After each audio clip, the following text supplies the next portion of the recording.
U Kruševcu se već godinama grade stvari, a u gradu Kruševcu je 25 gradilišta. Najveće gradilište je aerodrom Rosulje.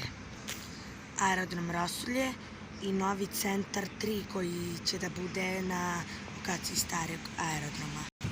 Novi centar 3 u Kruševcu ukrasit će naš grad i bit će veći. U toku je rekonstrukcija zgrade Kosovskih junaka.